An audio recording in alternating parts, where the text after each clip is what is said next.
Hi friends, CJ here. I know we were just on a few minutes ago doing sort of an impromptu in my driveway with Erin and Brenda, who transported some puppies today, and a little behind the scenes of what is animal rescue and sort of the ladies of animal rescue. So cheers to ladies night and the guys who crashed ladies night, Scott and Randy, and you guys, we know who you are, and that's good. You guys can crash ladies night anytime. And so I got Brenda here, who is, a good friend of mine, one of only 4 people I like and let into my house, especially now. And so cheers to Brenda, cheers to Erin for everything they did today. A lot of hours in the car and a lot of bottle feeding.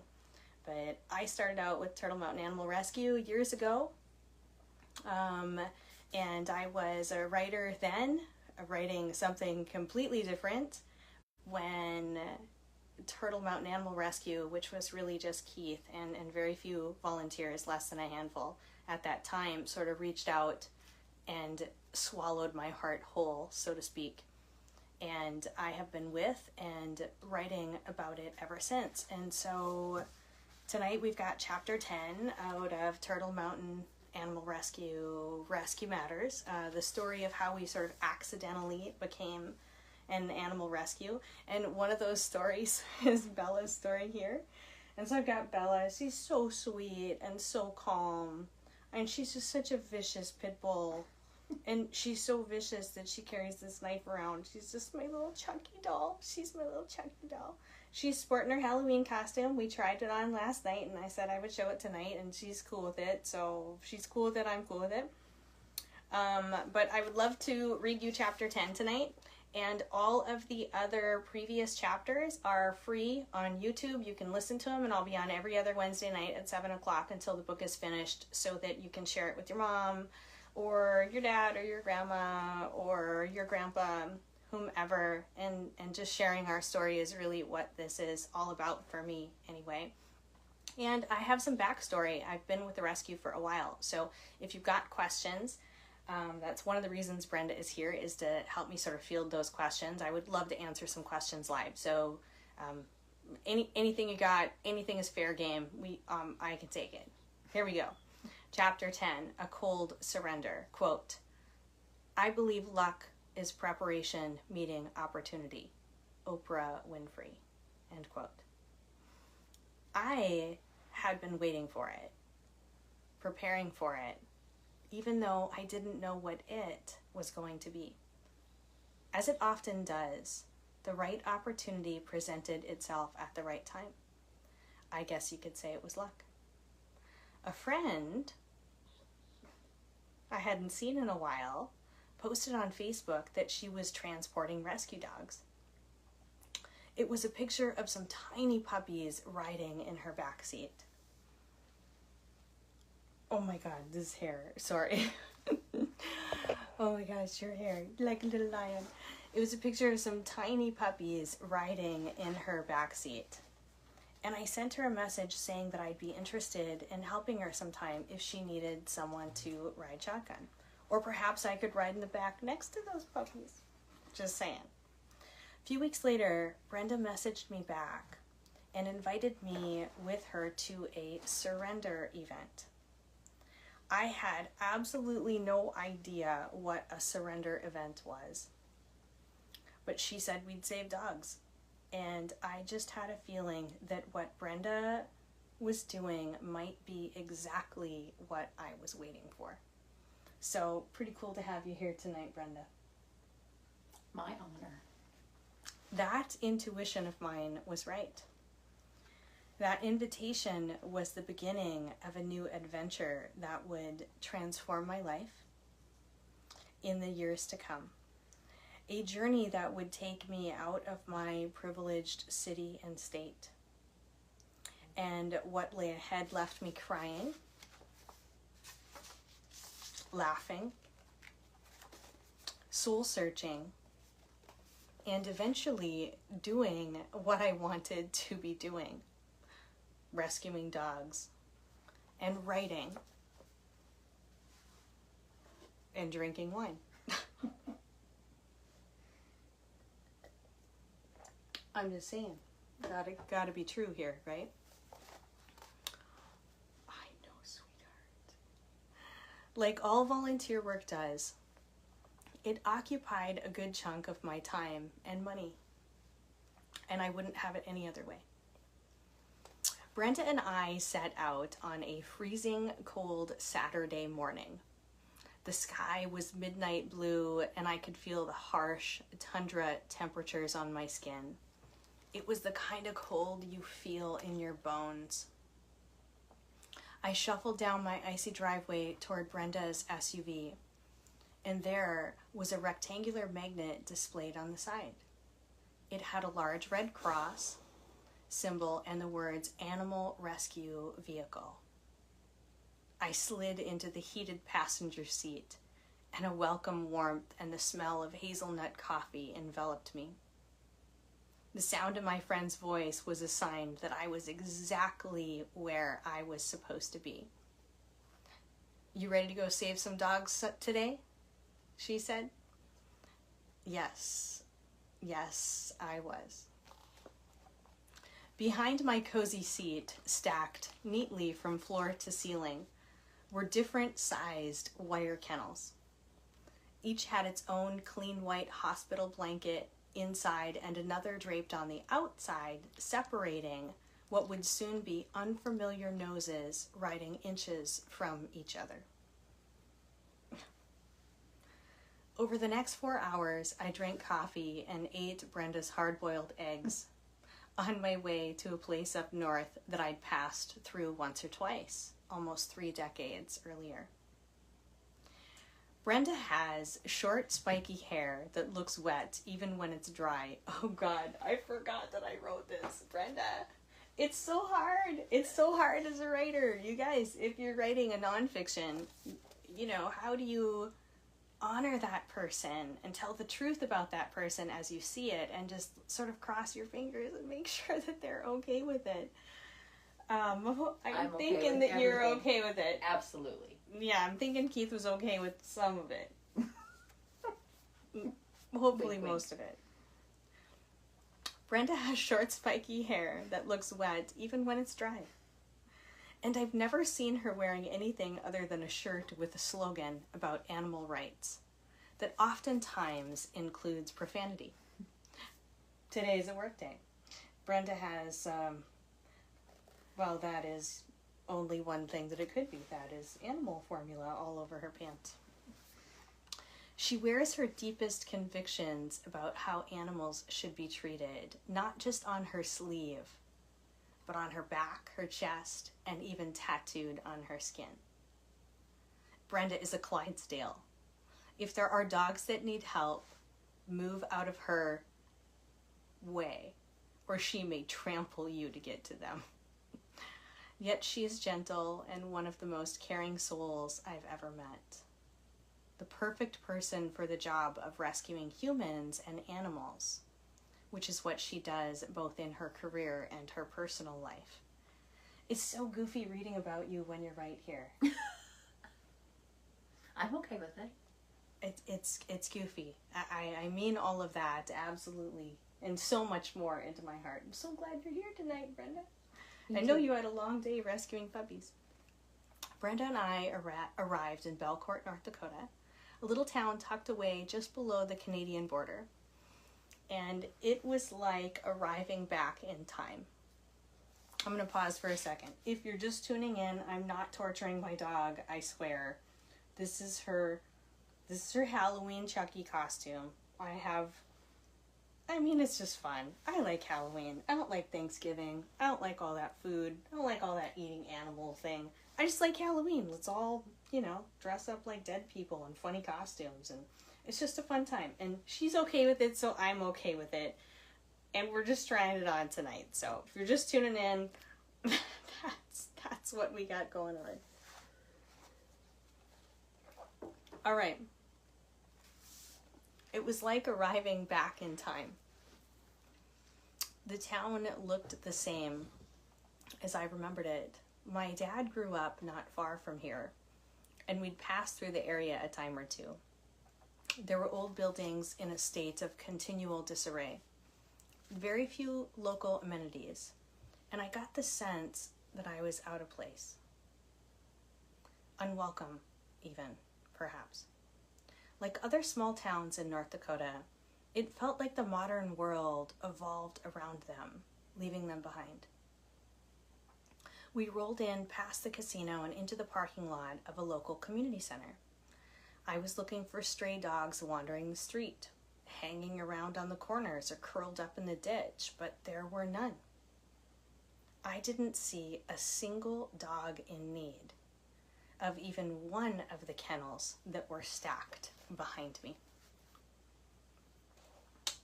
They were invisible.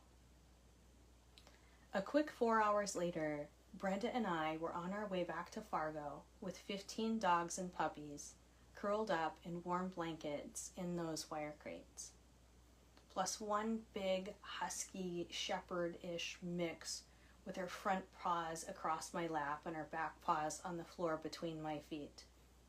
In all, with a dozen or more volunteers that day, 6 vehicles overflowing with kennels, and one very large RV gutted and outfitted with many more, we rescued more than 70 unwanted or stray dogs in 4 hours. Mind blown. It took me an hour of sitting in silence while I stroked the head of the gentle dog on my lap to process what I had just seen. I laced my fingers through her thick winter coat, the coat of a dog who'd lived outdoors for many months. She had small patches of dry, black, frost-bitten skin on her elbows and ears. Her eyes were clear and deep brown and her teeth white and clean. She was a puppy, no more than a year old, yet she had the temperament of a dog who was mature and wise. She lay over me the whole way home, content, not panting, not needy, not whiny, or with a speck of anxiety. I had enough anxiety for both of us. My mind was reeling with questions and searching for answers. Why does the problem exist?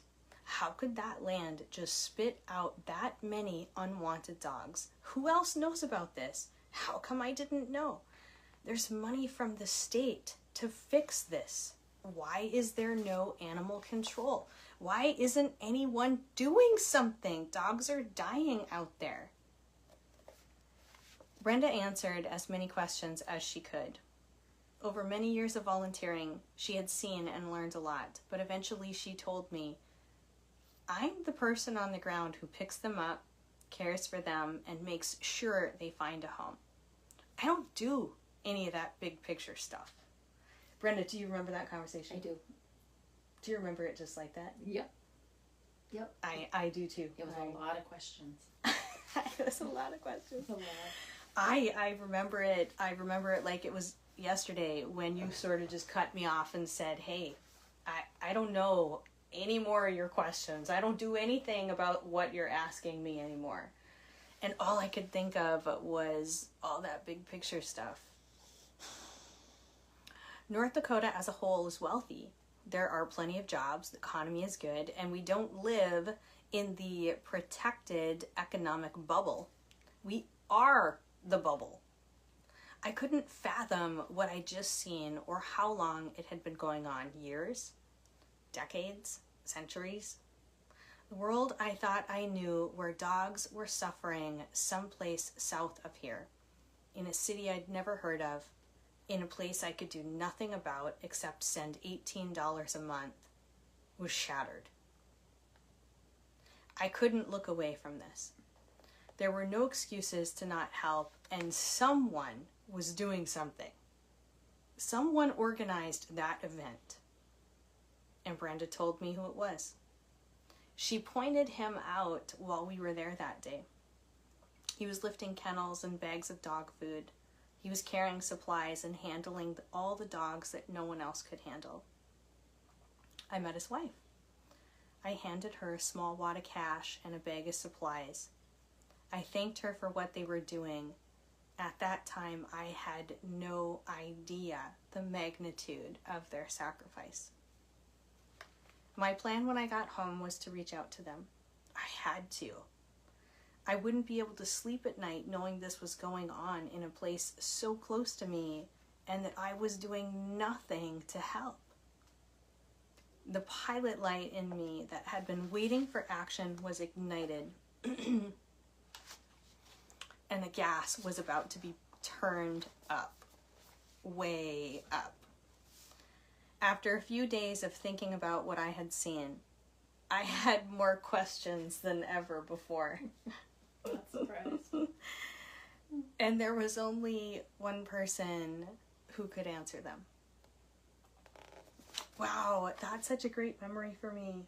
I mean, it's great and sad and tragic and just, it's really, if I had one word that could sum it all up, it was serendipitous. And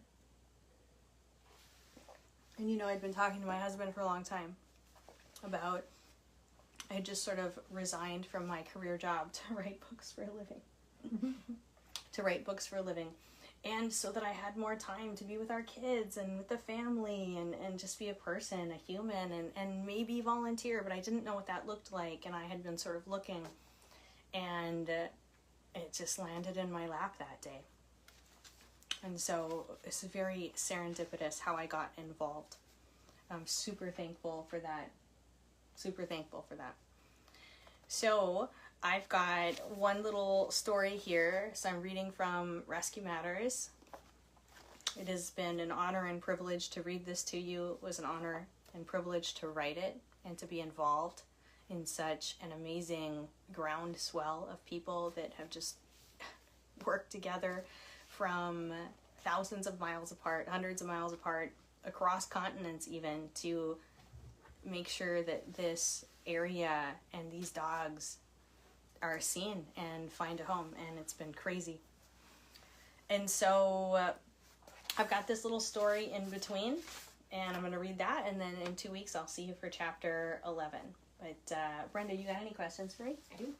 Let me see what we got going on. Ooh, the caps. When will they be back? Oh, that's a good question. I'm not sure. I think what happens is that the little clicker on the website ends up saying sold out, but we actually have a stock. So I'm going to say pretty soon. That is my experience. How are the puppies doing that Erin had? They're chowing down. That's what Erin said. They're chowing down. Okay, excellent. I bet. Erin and Brenda are such experienced orphan puppy caretakers. Those puppies are going to do wonderful. Absolutely. Wonderful in their care. Are the past chapters on YouTube? Thank you for asking. All of the past chapters are on YouTube, yes, for free, and all the future ones will be as well. How is Scott doing? I don't know how much Scott has told you about what is going on with him, but he's going to be okay. I was worried about him too. He does not have COVID. He's just got a little something going on. He's not feeling that great. But things seem to be looking up for him. So I appreciate the comments and the questions. Please do feel free to ask. Are you ready? Should we do one more? You're such a sweetheart. Thank you for being such a good sport. You know what? Good sports get treats. Oh, I know. Good sports get yummy treats. I know. You're such a good girl. Yeah. Oh, you're such a good girl. Yeah. Oh, use your big tail wagging, huh? Bella is a rescue from Turtle Mountain Animal Rescue. I happened to read her story a couple of weeks ago, kind of impromptu, when we were sort of shuffling along, but her story is coming up later in the book as well as to how I got Bella. Okay, guys, here's what I got for you. Band of Brothers. Quote, "Trespassers will be shot," end quote, was nailed prominently to trees and zip-tied to posts in nearly every yard we drove past. We, as in Brenda and I, that day. 10 minutes earlier at the community center, someone pulled up to surrender a dog they couldn't care for. When the woman opened the car door, the dog took off. Brenda and I watched the dog sprint across the parking lot through an intersection before disappearing into a residential neighborhood. You remember that? I remember that, and trying to find that little dog. That was heartbreaking. I think we just stood there just completely helpless and went like this. Just knowing, like, that thing is gone. How are we ever going to get it? And even if we find it, how's it going to come to us? I know. I held up a slip lead. Should we try to get her? I asked Brenda. We both knew the chance of finding the dog, then coercing her to come with us was slim. But we tried anyway. I slid into Brenda's oversized SUV, secretly welcoming the opportunity to get out of the cold. It was cold that day. It was way, way, way negative, double digits. I mean, I was bundled up. Everyone was bundled up. It's brutal. So lives were saved that day for sure. The green illuminated lights on the dash read -23 degrees. The glare off the sun and snow was blinding, and there wasn't a cloud in the sky. It seemed like a perfect winter day until you stepped outside. It's hard to imagine that the conditions just beyond the glass are deadly. I wondered what it must be like for the stray dogs there, or the newborn puppies who have no warmth to escape to. How do they live outside in the cold? I also knew the answer. By some miracle, a few survive. Most of them die. As we slowly drove through the neighborhood looking for the black and white dog, all I could think about was, what if we didn't find her? How could she possibly survive the winter? Where would she sleep? Where would she find food and water? I felt like her life was in our hands. Find her and she lives, drive away and she dies.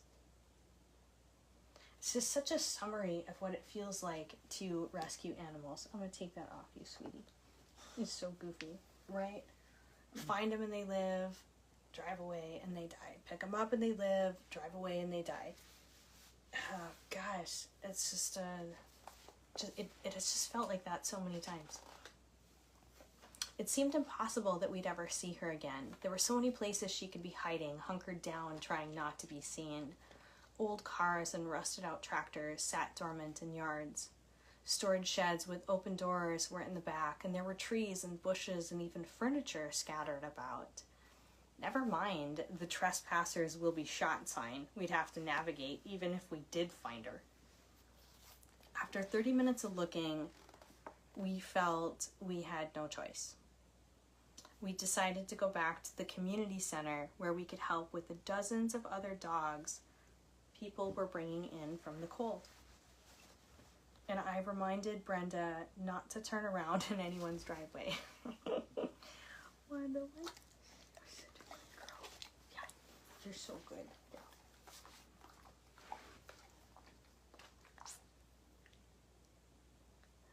The feeling of being out of place and unwelcome was ever present. We turned around in the street and headed back, and that is when I saw them.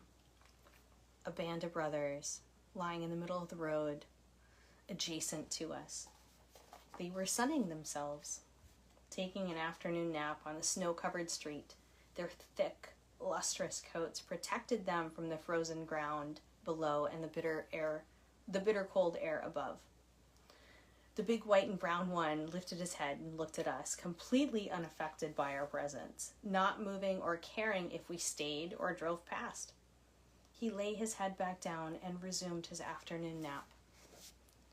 I inched to the edge of my seat, closer to the windshield to get a better look, and they didn't have collars, but I surmised that a family nearby loved them and let them roam because they always came back. I imagine they got food and water each day, and maybe even an outdoor doghouse was available when they needed it. Perhaps little kids loved them once in a while, and they got to go inside and snuggle on a bed at night.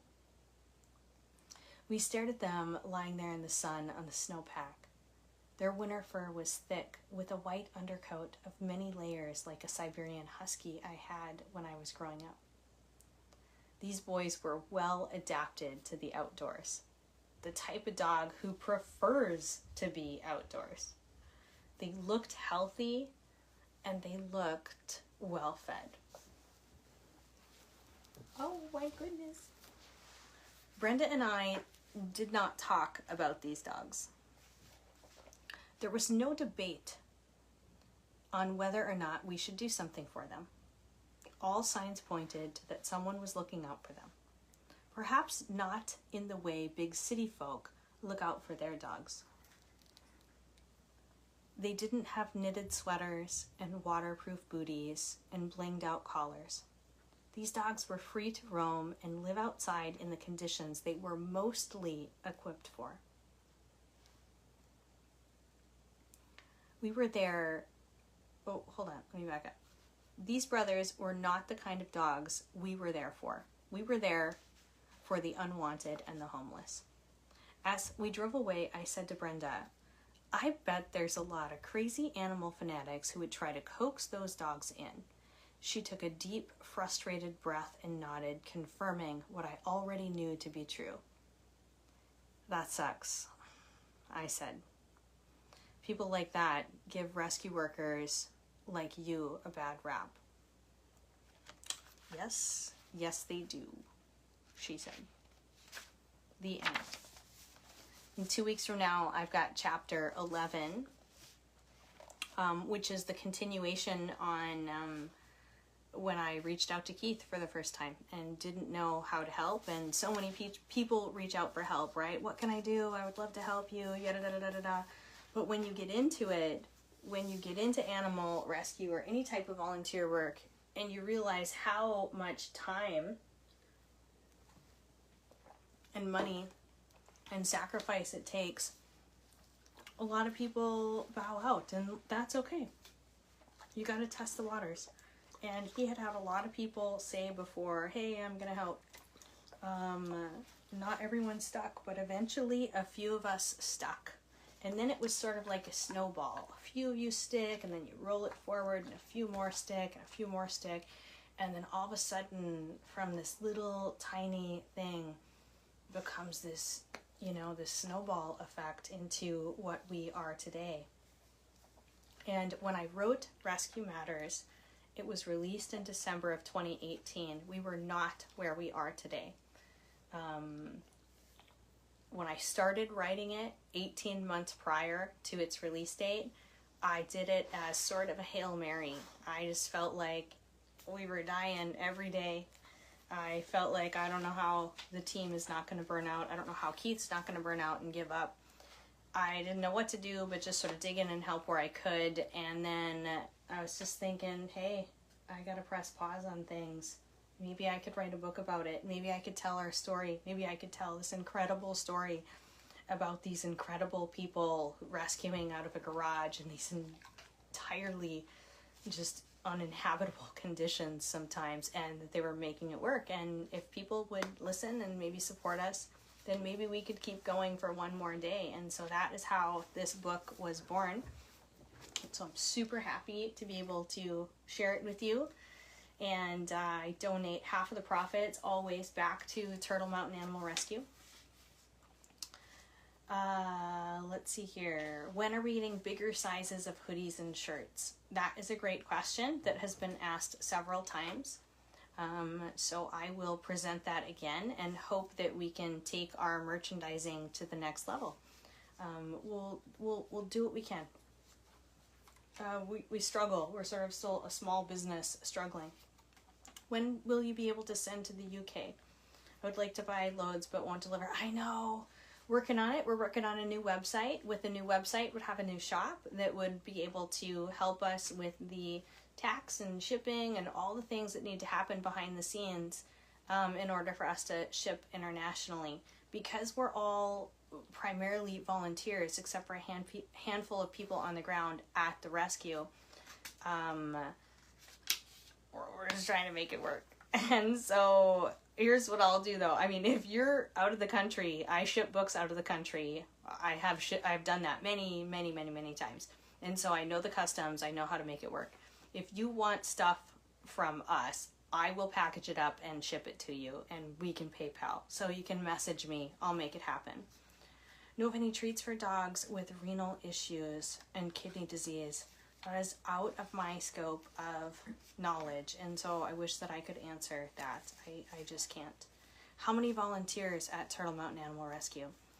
I will do a head count and answer that for you with a little more accuracy next time. The board of us is, 6? And then beyond that, the circle sort of gets larger and larger and larger and larger. And so we have volunteers that do a little, volunteers that do a lot, volunteers like Brenda, who's sort of an independent volunteer. She's a volunteer with us, but not primarily with us. Brenda just does whatever she wants to save dogs for any rescue, from Texas to Utah to wherever.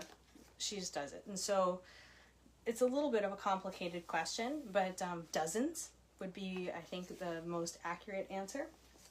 You got any other questions for me, Brenda? They're asking about the Amazon wish list. The Amazon wish list. Making it easier to find. Oh, it's so hard to find. I know. I saw that post, this morning, and I reworded it with the wish list link. And I even have the wish list link saved, and that was hard to find. So I know, I apologize. It's in Facebook under the About section, and I'll post it again in anything that we sort of reference. We don't need things off the wish list unless we ask for it. Otherwise, it gets sort of stockpiled in Keith's garage. We just don't have room for it. So we're doing our best. God, we appreciate all of you so, so, so much. Thank you for spending your time with me tonight. Time is just the most valuable thing that we have, right? And so for you to be here and to comment, I appreciate it so much. I will answer as many comments as I can personally if you have questions going forward. And I will see you again in 2 weeks. I know shirts and hats and mugs and all that, you can get that off of the website, and we will absolutely do our best. Cheers to all the ladies behind Turtle Mountain Animal Rescue. There's a lot of us. Thank you, Erin. Thank you, Brenda. Thank you, Amanda, who will be on tonight at 9:30 live at the rescue. Who knows what kind of puppies she's got lined up. And I'll see you guys again in 2 weeks. Thank you so much. Good night.